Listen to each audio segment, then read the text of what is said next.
Hi, Matt Riddle, the King of Rose. Support WrestleTalk. Do it, bro. Support WrestleTalk! Give us a subscribe. Why are the ratings for WWE and AEW down? And can wrestling survive this Steve Corino situation? I am Luke Owen. This is El Fakador Laurie Blake, and welcome to the WrestleTalk magazine edition of the WrestleTalk podcast. How you doing, Laurie? Yeah, I'm all right, man. I am all right, sitting in this white box room. I have been for days now, slowly losing my mind.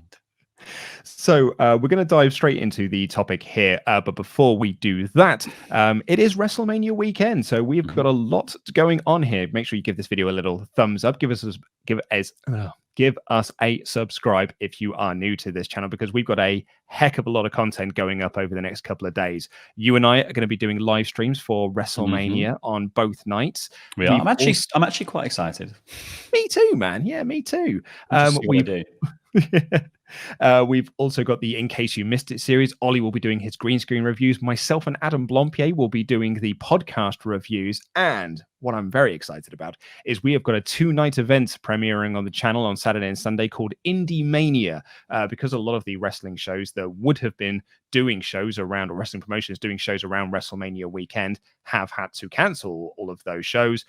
They aren't making any money and they're a bit out of pocket. So we reached out to them through the help of David Starr, and we put together this Indie Mania, where we are going to be showcasing the best matches from those promotions that would have been running shows over WrestleMania weekend. It will be done as a premiere. You can go to a GoFundMe page if you want to help those promotions, and you can super chat your questions in and stuff. We're going to be in the chats throughout the show watching along. So it's going to be a fun old time. I'm actually really looking forward to watching it, because I get to do hour one, and that hour one has got Zack Sabre Jr. versus Shibata from Rev Pro.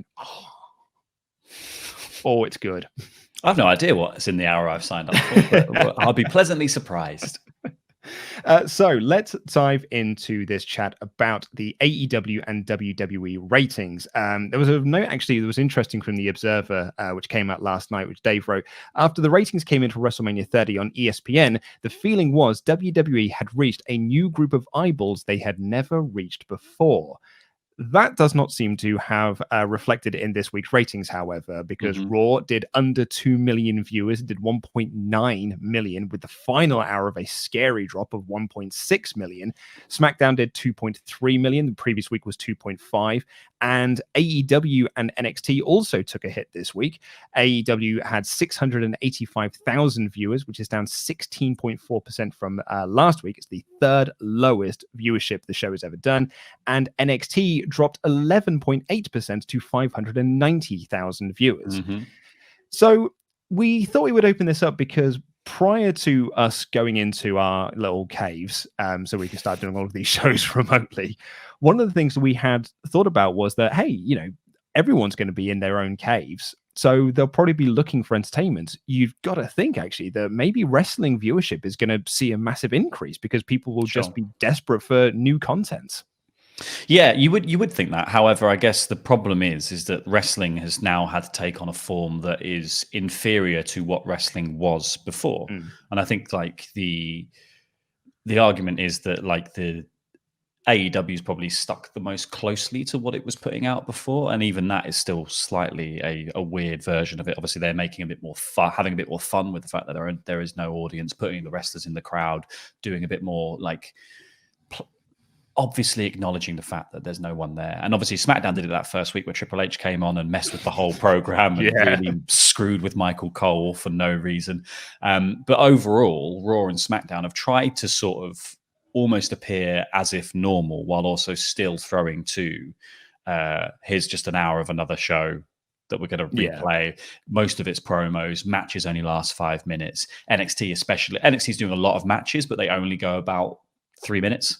And it's all very safe, obviously, because you don't want people going to the hospital or to a medical facility at this point in time. So everything is being really careful. Everything is being really safe, but it's still mimicking the normal format of wrestling. And I think that's probably what needs to change here for people like sitting at home and being like, do you want to watch a wrestling show that you know is going to pretend as if it's still this grand spectacle and event and have all the bits that you normally would expect, where it's like playing to an audience who aren't there. That's what's really weird. And then I guess on top of that, compounding the issue is that we already know that WrestleMania isn't going to be WrestleMania. We already know that NXT TakeOver Tampa Bay isn't going to happen. The things that people are normally excited for in wrestling have changed beyond recognition now. So the hooks to make you watch the weekly TV just aren't there anymore. Like, I think it'd be interesting to see what the figures are for WrestleMania, because obviously, like, how many people are going to actually watch that, knowing that it's really sort of like a bastardized version of what the show was going to be.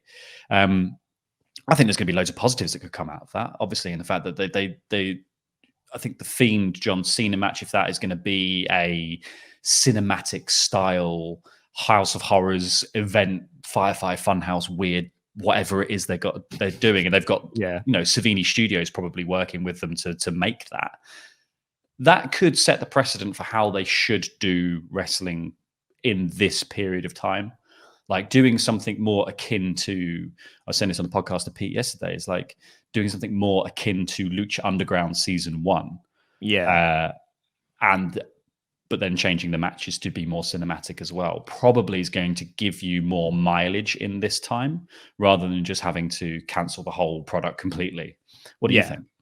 Well, yeah, it's interesting as well, because when the empty arena stuff first kicked off, we saw a ratings increase for pretty much all the shows, with the exception of NXT, because they were very outright saying there's going to be no new content on this week's show. It's just going to be old archive footage, which is why we did do a podcast on that week. But, SmackDown saw an increase, Raw saw an increase, AEW did see an increase. But I think that was it was people curious to see what the product was going to be like in an empty arena. And then I'm going to assume decided, like you said, I do not like this. I cannot get on board with this, particularly with Raw and SmackDown. A lot of it feels, it's actually it's been so much quicker for me to watch the show, because I can skip the first hour usually. The one week it was the entire men's Royal Rumble. Well, I only saw that a couple of months ago, so skip through all of that. This week they showed the triple threat from Royal Rumble a couple of years ago between Cena, Rollins, and Lesnar. I was like, well, it's a great match, but I don't really need to watch that right now. I just need to see what the new stuff is. And they showed Brock versus Ray from Survivor Series. So there's a lot of stuff that you can skip. And I think if you are, bless you, if you're showing up for appointment television, and that appointment television is saying you can skip a lot of this, then you're probably not going to tune in next week. And you can probably just digest all of Raw and SmackDown through YouTube clips. Just watch a 5-minute highlight. Well, the 5-minute clips of the matches now are the matches, essentially, in the grand scheme of things. It's just a very odd situation, because I guess, like that first week bump is, you do have a more captive audience who are going to be interested to see what wrestling looks like in these forms. They might also think, I've got more time to just get into wrestling because there's, I've got nothing else to do. And then they see the product and they go, well, that hasn't actually captured my interest. And it's not the fault of, WWE and AEW. I think both of them have tried their hardest to present as something that was like the least change possible.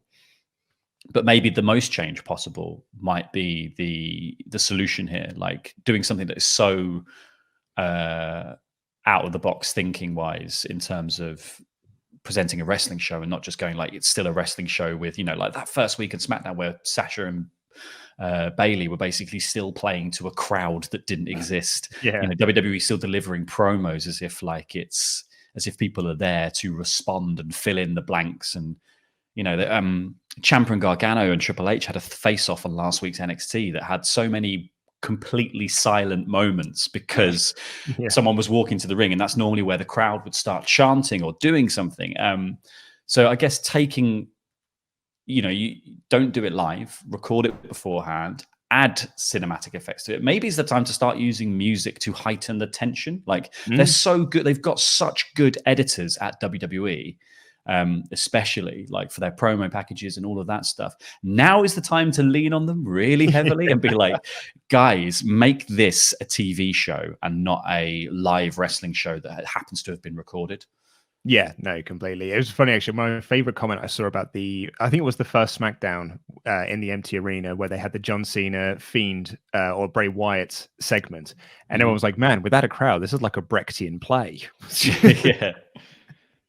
The AEW one I think is very interesting though, because last week's figures were pretty good for the show, if I remember correctly, and the week previous was very good as well. But being down 16.4% from this week, the third lowest viewership the show has ever done, is quite so. Last week's show was not as good as the weeks previous. Yeah. It really wasn't. It was not a particularly great show, and it ended with the Matt Hardy Chris Jericho face-off, which I would say very much split opinion. Ollie and I didn't like it. We talked about it on the podcast. However, people in the comments said that they thought that we were being too harsh, and they actually really enjoyed it. I've seen other people say that they didn't like it. It's very much been split of opinion. And Dave writes in the Observer, the decline is likely based on what happened the previous week, whether it's life circumstances, the atmosphere last week, or the silliness of the final segment. Whatever it is, the people arguing the final segment was a positive don't have a good argument this week. And so there is that potential that the Matt Hardy teleporting around the arena and then him and Chris Jericho doing comedy in the ring did make people go, I'm not going to tune in to watch this next week. Yeah, it's probably too big a jump. Like, it would have been fine had everything else been normal. I guess that's it's hard, isn't it? Because you don't know what the cause of people's sort of I guess also, like, wrestling feels a bit like a frivolity in times like this as well, and a bit silly to be watching. And there's a lot of other stuff that's on telly that's probably worth, the news is quite worth watching, I think, at the moment. But yeah, I guess, like, it does hinge now so much on one or two things putting people off, because there are only really one or two small acts of progression for each individual wrestling show, because nobody wants to commit to a story that might not have a payoff at all, because we don't know when the payoff of us getting out of the house is. It's I think it's just really hard to invest in wrestling right now as a viewer. I think it's really difficult because there is no, like I said, pay-per-views don't really feel like an end game anymore. It doesn't feel like feuds are going to go anywhere. We literally don't know when we can go back to normal. And we also know, sort of intrinsically watching it, that kind of everyone who is involved in the making it is at risk doing it. You know what I mean? Like, it's like it's how many WWE performers have had to pull out of Mania because of having done the show, generally speaking, and either being put at risk just by being around people. Because it's like, and this is not me saying that WWE put people at risk. This is me saying that, like, just being around people now puts you at risk. Like, with it's an invisible thing that we're dealing with. So it's very hard to track where you got it from, who's getting it, what's happening. But obviously, that's why we're all social distancing and why we're all isolating, because it's about not seeing people. So I guess it's difficult in that sense to be like, life has to go on in some ways, and maybe there's an argument to be made that maybe wrestling isn't one of those things that is key. Well, yeah, it's interesting as well, particularly from the AEW side of things, in that, in week one of this empty arena era, they just acted like it was, nothing was going on. They had Matt Hardy debut. They had Brody Lee revealed as the Exalted One. They carried on as normal and were building to Double or Nothing. They were building to Blood and Guts. And then they made the call to not do Blood and Guts. They made the call to not do the cage match. And I wonder whether that has affected, because those people who might have tuned in, having not seen the social media announcement that they're not doing the show, tuned into that next week to see the Blood and Guts cage match, not got it, and then realized while watching that show, maybe we're not building to anything anymore. I actually don't need to watch next week. Exactly. I just need to wait until the news comes out that something big has happened, and then I can tune back in. So it's it's a very, very bizarre time, and it kind of ties into the other half of the story, the other half of the news we want to talk about on this show, which is what could happen to the companies after all of this is over. Dave Meltz had a great write-up about it. This in the Observer, because obviously the Observer comes out on a Thursday, which is why it usually forms what the Friday show is about. And he had a very interesting write-up in this, kind of like detailing, all the major companies. So I highly recommend people go and check that out. But he talks about in WWE, and he says, in the case of WWE, which will survive under any circumstances, at least for the next television deal, one wonders how it will affect the house show business. If the 7,000 people going to Raw becomes 4,500 and the 9,000 going to SmackDown TVs becomes 6,000, it won't change the perception because those differences aren't noticeable on television. If the product is good, you'll still generate excitement. Ratings will be what they will be, and normalization, as noted, is likely tied into economic normalization. Money will be down, but that doesn't matter since TV money more than offsets it. Mm-hmm.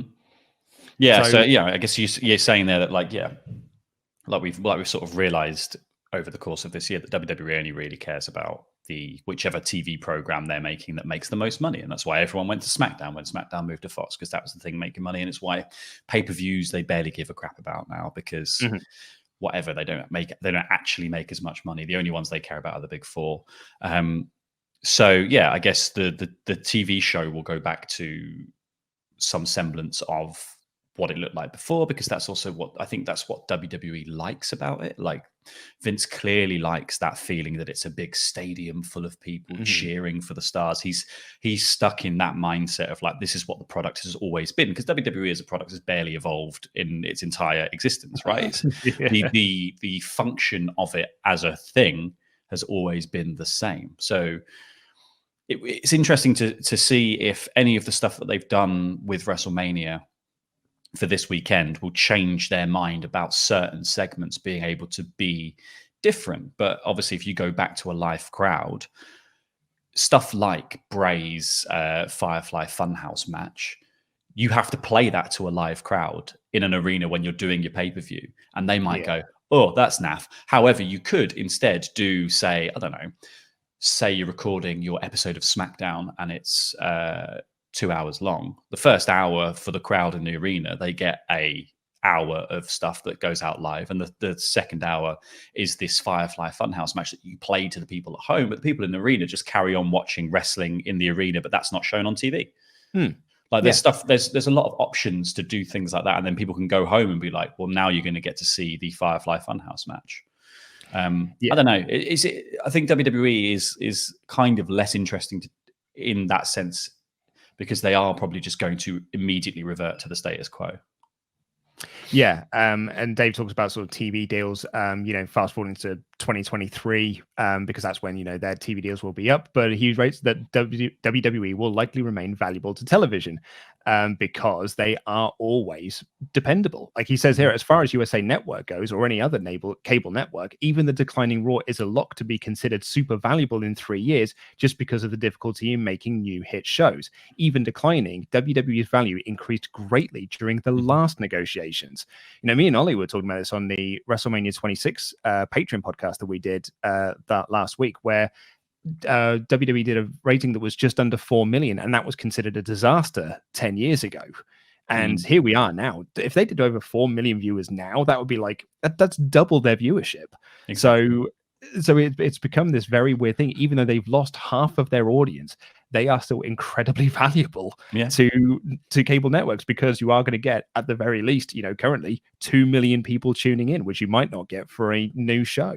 And also, they're a machine. I think there's also the other benefit of WWE, I think, that this probably goes unappreciated in terms of TV production, is that WWE just handles the whole thing itself. It's like it hires the wrestlers. It does, like I get that obviously other TV companies, you get a production house who hire in all the camera guys and hire in all the other things and hire in all the editors, but there's like multiple branches all working together. WWE is just one machine, and you go make wrestling show for 3 hours and they go, here is wrestling show for 3 hours. And it all ties into other things that are happening elsewhere that build people's excitement for the program that you don't even have to worry about. Like SmackDown on Fox, like WWE promotes all those superstars itself in pay-per-view form, in shows on its own network and stuff. So every person on there has a brand identity that you're buying as well as buying the product.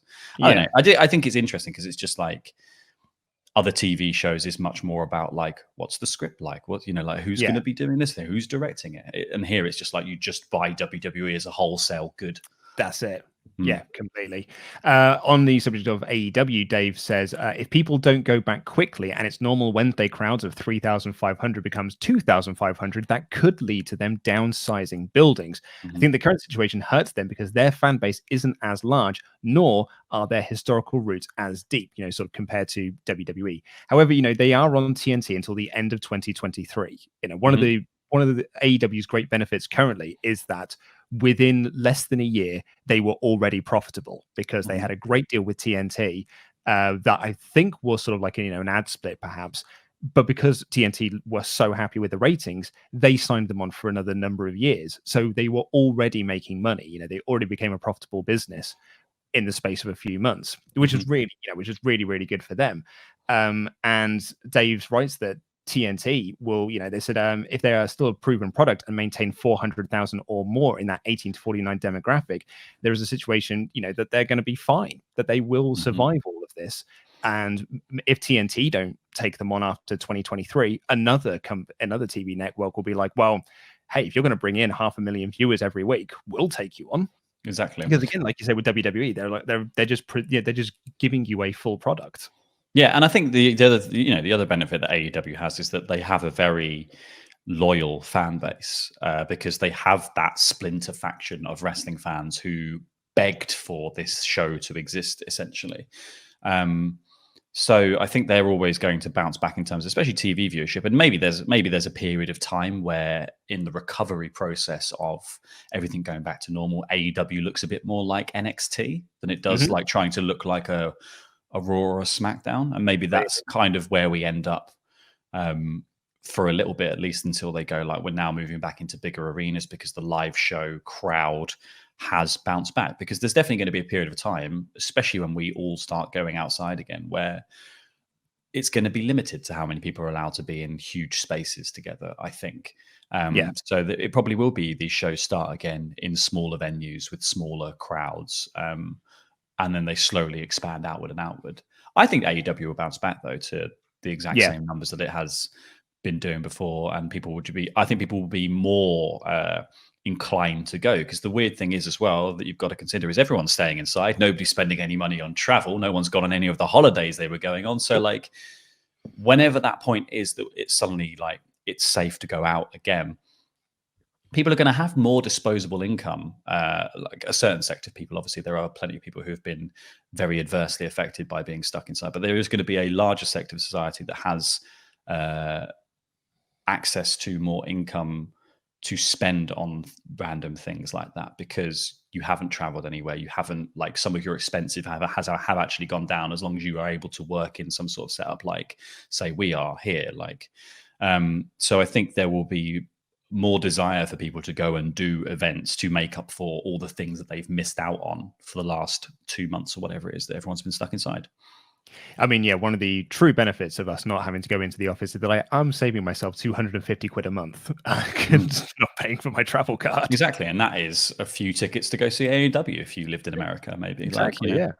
I'd have been able to afford those Alanis Morissette tickets if I didn't have to get my AEW rail. I'm going to go see Fleetwood Mac finally.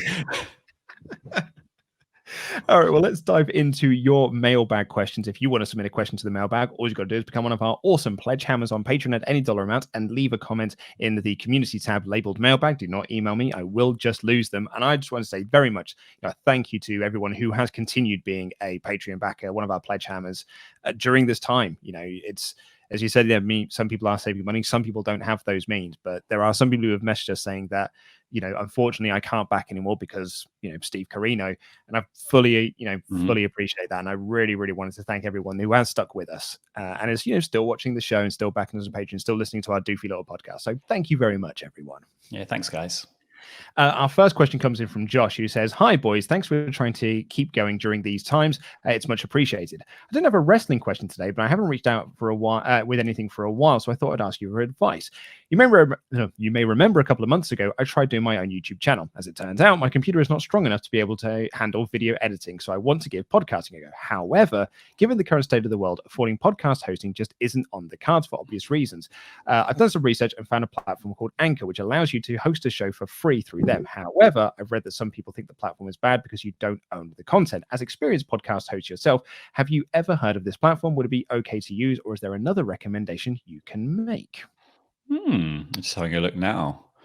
So Anchor is Spotify's podcast hosting, which I do believe is a really good service. From what I've been told and what I've heard, it is an excellent, a really, really good platform. But obviously, it gives you that straight ties into Spotify as well. Yeah. Another alternative is SoundCloud.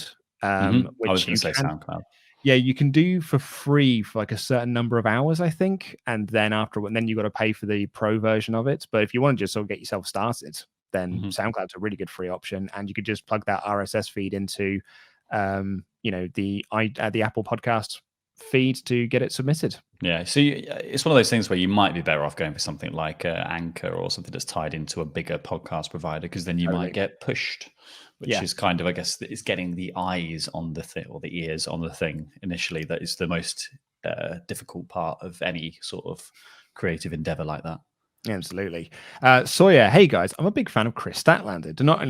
Not only do I think she's got a great look, I think she's awesome in the ring. I find the alien gimmick just the right amount of goofy and charming. Now, I understand if the tone of the alien gimmick isn't everyone's cup of tea, but there's an argument I've been hearing lately that bugs me. I keep hearing the criticism of the alien gimmick is, quote, too unbelievable, that it doesn't work because it's too outlandish and absurd. Well, I've heard these same things used in praise for Luchasaurus and expressed childish glee at the idea of a dinosaur who wrestles. Why are folks willing to play along with the fantasy that Luchasaurus is a real dinosaur, but the idea of an alien from the Andromeda Galaxy is asking too much? Does Chris Statlander need to wear a grey rubber alien mask with antennae? If you can get along with Luchasaurus being a 65 million year old dinosaur, then I think it shouldn't be a problem to go along with Chris Statlander being an alien from outer space. What are your thoughts? I think people just like dinosaurs more. I think dinosaurs are just better. Laurie has got a dinosaur mug. It's literally that simple. They're the Crystal Palace Park dinosaurs, so they're all wrong as well, which is great. Just what Victorians thought dinosaurs looked like. I just think it's I think it's probably more just that it's like people just think dinosaurs are cool, and Luchasaurus is a really cool gimmick. And I think sometimes things just suit people, and it doesn't seem that goofy when because it's not it's obviously like said that he's a 65 million year old dinosaur, and on Twitter he plays it up, but I don't think it's really hugely played up on like his in-ring stuff. It's not like he's walking around. It's not like his vision's based on movement or what. It's not like a major deal in the production of the show. It's just happens that when he comes out, he's billed as a dinosaur, which is fine. Yeah, I think it's funny. So I'm one of those people that don't really get on with the Statlander gimmick. It just doesn't work for me, and I can't really put a finger on why it doesn't work for me. Whereas Luchasaurus does, in the same way that the Broken Hardy gimmick doesn't really work for me, but it does work for others. I think it really just comes down to the fact that it just depends on who you speak to. You might find someone who loves the Chris Statlander gimmick but hates the Luchasaurus gimmick, or that loves the Broken Matt Hardy gimmick but hates the Chris Statlander gimmick. I think it's positional though, isn't it? Because it's like, I think with Broken Matt has basically walked in the door and is now facing off against the first ever AEW champion. So like that puts his kind of silly gimmick in a main event spot. Chris Statlander equally is like very top of the women's division. Anyway. But she's in that. She's been billed in that echelon, and so she's being like, she's an alien from the Andromeda Galaxy, who is also probably going to end up being like in the championship picture. Luchasaurus has just been doing tag matches mostly, so I think I'm more forgiving of mid-card silliness than I am of like top tier. I quite like the top tiers to be fairly sensible, or at least not too goofy. So like, I'll forgive the Fiend being in the main event picture for WWE because I don't think that's a goofy gimmick. I think there's a lot of thought gone into it and it's being really well played out. But yeah, I just think if it's just a bit silly, sometimes I'm just like, oh, I just want to see like the really sporty guys do the sporty stuff at the top. Nick Drop Surname says, hello, all the lovely, brave WrestleTalk boys. Hope you're having sane and safe times. Also, hope you remember to leave enough food and water in Andy's cage while you're out of the office.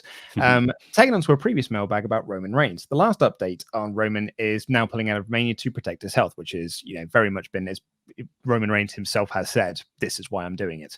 I think that is 100% the right move on his part to protect himself. However, it most certainly means that we have another Mania coronation to look forward to next year. My question is about his replacement. It seems clear to me that we now have Goldberg as champion for the foreseeable future, as I don't think a last-minute replacement will take the belt. I think we have talked about who it is on the prediction show, but I think if people are trying to avoid spoilers for WrestleMania, then we won't go into who that is.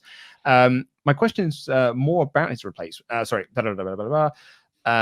Unless they book the winner of Cena versus Fiend as the replacement, it's the next biggest storyline that you could do for Mania with no movie shortening a short Cena title run for the summer, and the record makes sense. Hopefully they have the Fiend win both, but not counting on that to happen. What are your thoughts? Who else could they book? So I think what you're saying is, like, could you have done Cena versus Fiend as like the number one contendership, like the winner of that match then goes on to face Goldberg? Oh yeah, like a sort of we've completely ripped off Wrestle Kingdom kind of vibe. first night decides the main event for the second night.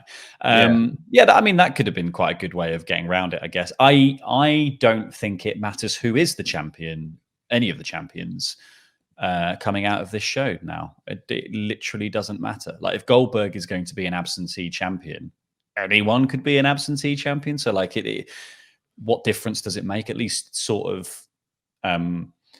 keeping it on Goldberg in this scenario if he's going to take on some person who isn't Roman Reigns, and that was never the plan. The plan was only Roman Reigns was going to be the one to topple Goldberg. Goldberg's a good name to have the belt, because then there's excitement for when you come back. Like, I think there's still going to be that bunch of people who want to see Goldberg do stuff and maul people and go, cool, we're going to get a big Goldberg match on a return pay-per-view and come back, and then he can drop the belt. It'll be interesting to see, because he's on SmackDown tonight. And, he's advertised for SmackDown tonight, whether that bumps the rating back up. They didn't get last week when people weren't watching. Bryn Bogfire's got a similar question, actually, with do you think Vince will be satisfied with Roman Reigns' WrestleMania coronation moment being empty arena, which obviously we know we're not getting now. So can we expect Roman Reigns versus the unbeatable force again next year? I guess so.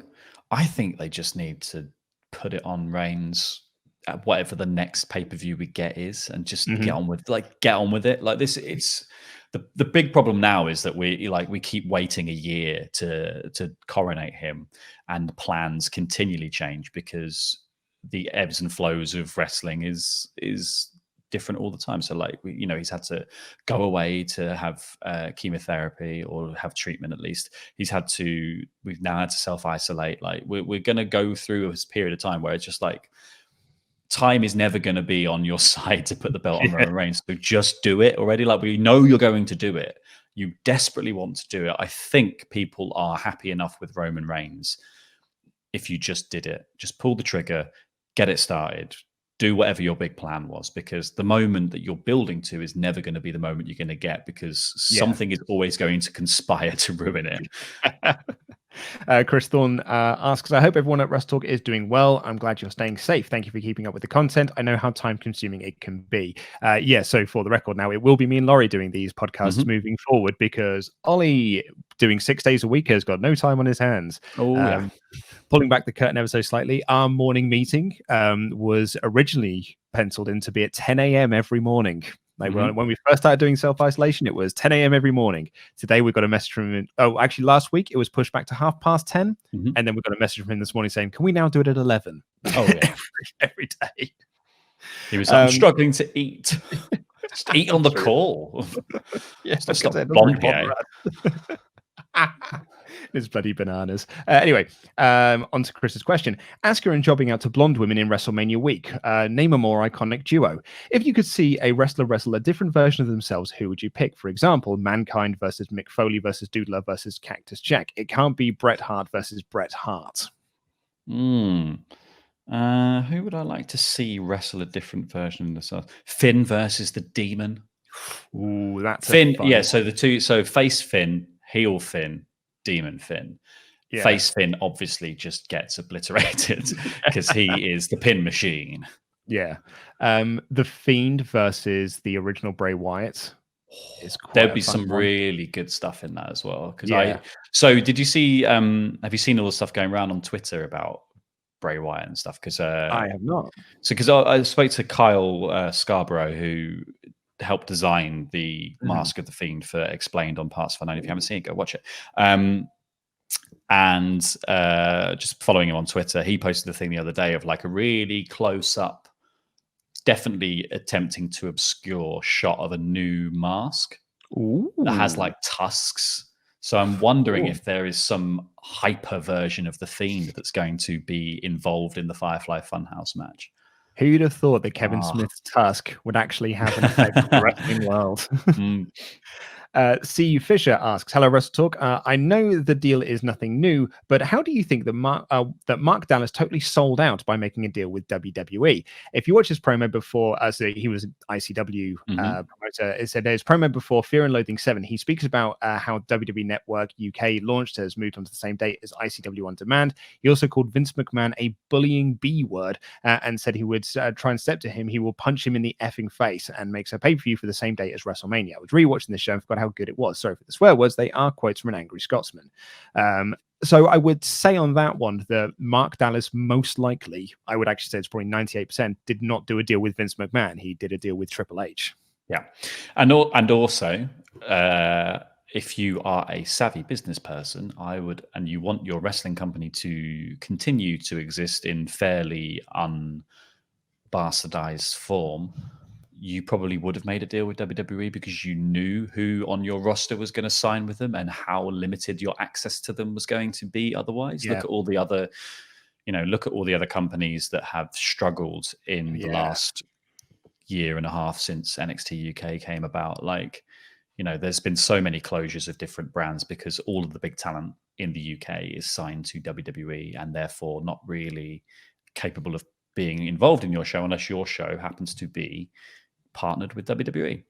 So we're heading in for a really interesting time as well, because there was that report that came out this week that there are a lot of WWE guys and girls that are worried that they're going to get fired because WWE could go into cost-cutting measures due to all of this, because they're not getting any of that house show money currently. They're not getting, they are losing money currently. Not like, they're never going to go out of business, but they aren't making as much money as they once were.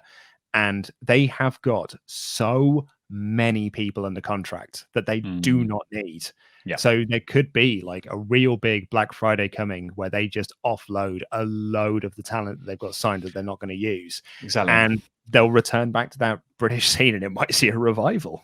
Yeah, well, that's the thing. And they signed so many British guys and gals, or guys on the scene, I guess, guys and gals on the scene of the UK, to stop them appearing on non-WWE affiliated programming. So even to the point where it was like they're not even going to be featured on NXT UK. Like NXT UK doesn't have enough show to feature all the people that are signed currently. So there are just going to be spare parts in that regard. You have to think, and if you're cutting costs at WWE, one of the big ones to do is your lowest performing show. So 205 Live's gone first, and then NXT UK. Whatever way around it is, those two things. But I think definitely those two brands are going to be on that cusp, because I guess NXT's at least got the shit. NXT proper has got the proper shielding of being a feeder directly to WWE proper. It's got that you go there to be in the performance center. It's part of the learning experience becoming a WWE superstar, and then you transition to the main roster. But so far, only Pete Dunne has even transferred from NXT UK to NXT Yeah. And then what? And then he gets to go to Raw and SmackDown. So like if that's the hierarchy they've given things, NXT UK should be first on the chopping block, I guess. King Chad asks, hello, WrestleTalk. It's a pleasure to continue to support you through these remarkably inconsistent Steve Corino-dominated times. Perhaps you've been asked this before, but how would you fancy book the WrestleTalk reviews? If you had a team to be replaced by, appropriately, wrestlers, who would you replace to maintain that acceptable, consistent quality that we're all comfortably accustomed to? Here are my thoughts. Ollie, replaced by Kevin Owens. I believe their mutual charisma would only be enhanced by a French-Canadian accent. Luke to be replaced by Chris Jericho. Just imagine Les Champions complaining backstage gimmick with quite crap and broadly fine. Laurie to be replaced by Tommaso Ciampa. Ciampa, silently glaring at the camera for a half an hour, would capture the finer points of Laurie's work. Pete to be replaced by white meat via babyface Johnny Gargano. Endearing but ultimately harmless. A perfect fit. I can also imagine him talking about Pokemon. And finally, Randy Andy Datson replaced by Dolph Ziggler. It's the best way to make his puns even more insufferable. All the best to you, brave boys. I like that a lot. Yeah, I like that. I'll take Ciampa any day. So. Irakli, can we get a Call Your Effing Lawyers shirt from Adam's booking video? Oh, it was back in the days when we were all together and we could make videos together. Dylan Terrell Reeve asks, hey lads, with the current global pandemic going on, I've been doing a lot of gaming recently and was playing my all-time favorite game, Metal Gear Solid 2 Sons of Liberty. Got me thinking, what video game characters do you think would be cool wrestling gimmicks? I think Solid Snake would be a badass Austin-like character. Shao Kahn from Mortal Kombat would also be an awesome heel. Oh, Shao Kahn would be quite cool, wouldn't it? Yeah. I think, Shao Kahn's an easy jump as well, because fighting game to wrestler feels like it's... You want to go for something more like, how do you turn the guy from Papers, Please into a wrestler? Who do I think would be a good wrestling character? Maybe someone from, like, BioShock Infinite might be quite good. Like, Booker, who might be quite a good character, like a sort of Private Eye style investigator. Yeah, I was just thinking, I'm only thinking back to the games I've been playing fairly recently, which was like, the Resident Evil 2 remake. Would Leon S. Kennedy make a cool wrestling character? No, Wesker's the one. I think, yeah. 7 minutes. 7 minutes is all I can spare to play with you, Chris.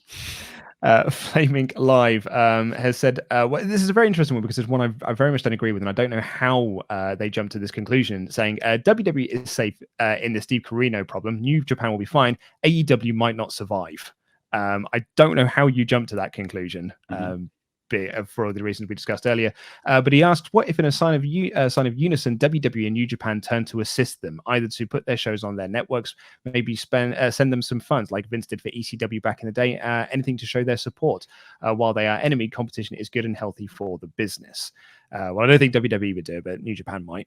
Yeah, WWE doesn't think competition is healthy for the business. WWE thinks they are healthy for the business and them alone.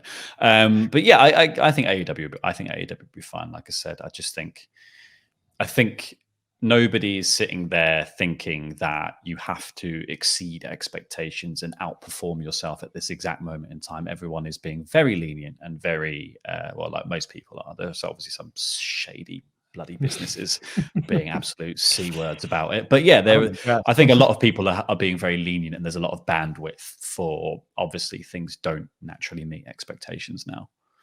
Alex Kirkman asks, is it just me, or does anyone think it was highly irresponsible that WWE had 3 jobbers on Raw in this current climate? Is that an unnecessary risk? 2 squash matches whereby the 3 jobbers not needed to be there.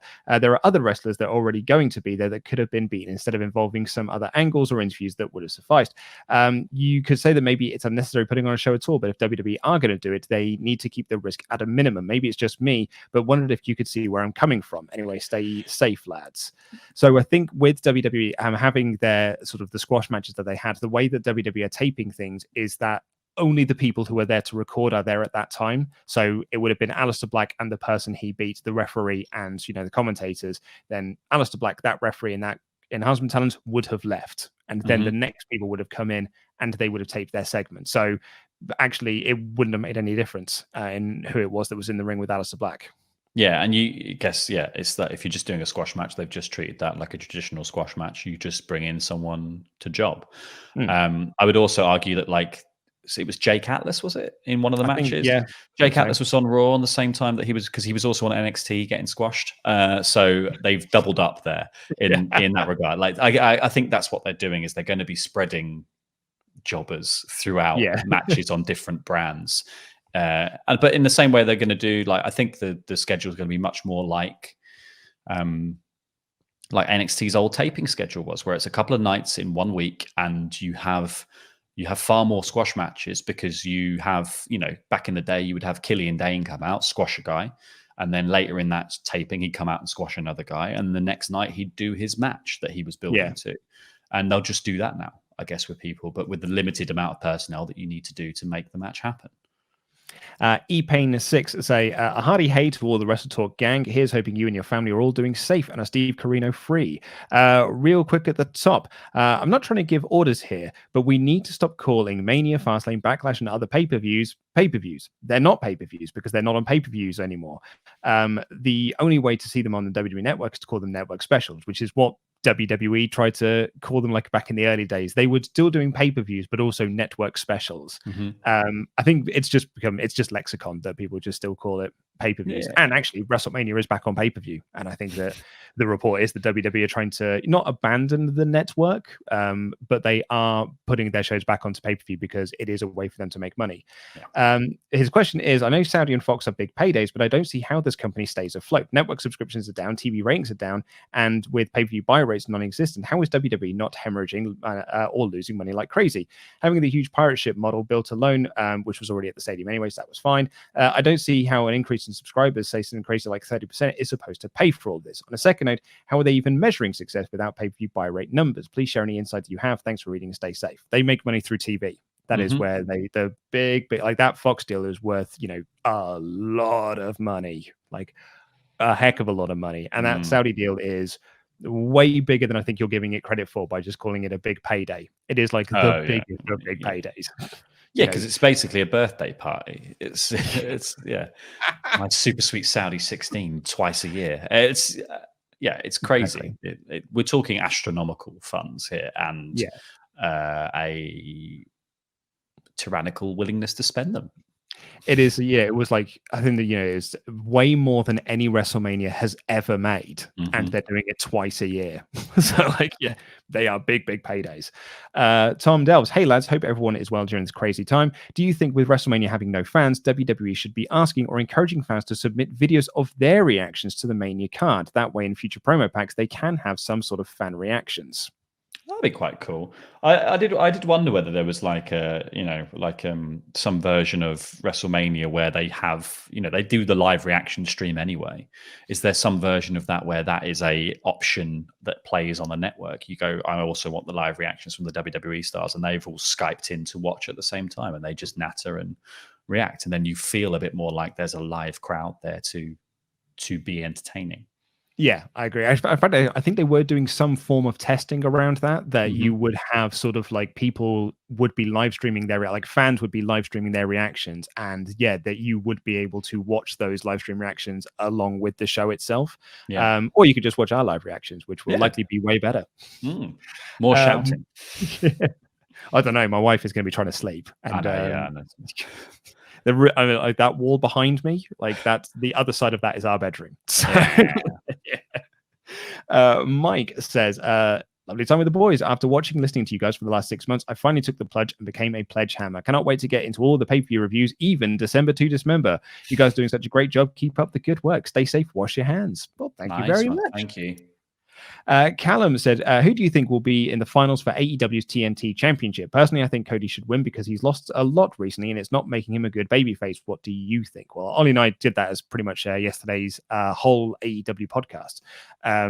I don't think it should come down to Cody and Lance because I think that's almost the too predictable line. And I think it should come down to Darby Allin and someone like Kip Sabian, or maybe Darby Allin and Lance Archer. Yeah, I think Darby and Lance sounds like a really good matchup. Like, I think, and then maybe Darby overcomes and becomes champion. That might be quite an interesting setup. But then, I mean, they're probably going to want a heel mid-card champion because they've got a face top champion. So, in my head, that kind of makes sense. I Got Dibs says Zelina Vega's stable of sexy dudes as Andrade, Angel, Glauser, and Austin Theory. As someone pointed out, they're all A names. Do you think this is some sort of reference to AAA? No, I think it's very much just a coincidence. I wonder. Well, I mean, if Andrade comes back and they become AAA, though, that'd be interesting. And she's married to Aleister Black. Yeah. And finally, James J. Dillon. Since the Gronk isn't the most relevant host for WrestleMania, I started to wonder why he's there in the first place. Usually, the guest host is there to build up someone on the rise. Is Mojo on a star on the rise? I doubt it. So I really like this. Is it far-fetched to think that Vince brought in the Gronk to transition him over to the XFL to help with the falling ratings? I know the league is currently on hold right now, but I can see Vince planning this for a while and holding on to the Gronk until the XFL can start back up, maybe using him as a weak crossover prop. That's really interesting. That's fascinating. That's a brilliant guess, actually. Like, I guess also, I'm not very good at judging the appeal of people from America who compete in sports that I don't like. So I don't know how much cachet the Gronk has, but seemingly WWE have used him quite a few times. So maybe he has a bit of like cultural cachet to just be the host and bring in a slightly different crowd, especially if they're going back on pay-per-view. Like they do that all the time where they just try to lump in as many cultural references outside of wrestling into one show to be like, look, if you like Ronda Rousey, you could come and watch WrestleMania 30, whatever it was, the one where she got involved in that Rock segment. What one was that? 31? Oh yeah, it was 31, wasn't it? Yeah. Because I was watching the Bray Wyatt match from that the other day. And Shayna Baszler and that lot just sat in the front row and like, little do you know, like all these people will be in big Mania matches coming down the line. But yeah, like I guess they just like to bring in as many different sports stars that they think there's going to be some sort of crossover promotion. And the Gronk, obviously, like as you rightly pointed out, that XFL that's an extra level of crossover now because they've got two things they're trying to sell. So well, yeah, and the Gronk he's a retired American football player as well, I believe. That if you were to coax him out of retirement and sign with one of the XFL teams, like, I mean, I don't know the extent of why he retired. He might have retired for very serious reasons. But he is young. But there was talk of the WWE deal, right? So like, there was talk of him becoming a wrestler at WWE. So this might be a way to put his face out in WWE so that when you transition him into wrestling, that's a really big deal. But then he could go and be a pundit at XFL at the same time. Exactly. Well, excellent questions as always in the mailbag. Thank you all so much. And if you are listening to, or if you want to go check out the podcast version of this show over on, Apple Podcasts, Spotify, wherever you get your podcasts from, we have got a chat with Impact star, former ECW champion Rhino, which was really fun. I got to chat with him last week about Impact's reunion, the TNA nostalgia show that they did. Also got to talk about his favorite times working for TNA, his last run in WWE and teaming with Heath Slater. It was a really, really nice time to chat with Rhino. And it was, quite surreal, really, because Rhino was one of my faves during the Attitude Era. Loved his feud with Jericho leading into SummerSlam. So yeah, it was a really, really awesome chat with him. So go check that out and stick around on this channel all weekend long, because not only have we got WrestleMania reviews out the wazoo, we've got WrestleMania live reactions out the wazoo, and we've got Indie Mania as well. We're going to be showing the best matches from independent promotions from around the world, including Rev Pro, OTT, Eve, NGW, WrestleGate, WXW. There's loads of stuff. I think actually WXW, I might be wrong on that one, but there's loads of promotions that we've partnered with. So yeah, please do watch that along with us. It's going to be a lot of fun. But until then, click the videos that appeared on screen right now to catch up with more WrestleTalk awesome things. I've been Luke Owen. This has been our fake door, Laurie Blake, and that was wrestling.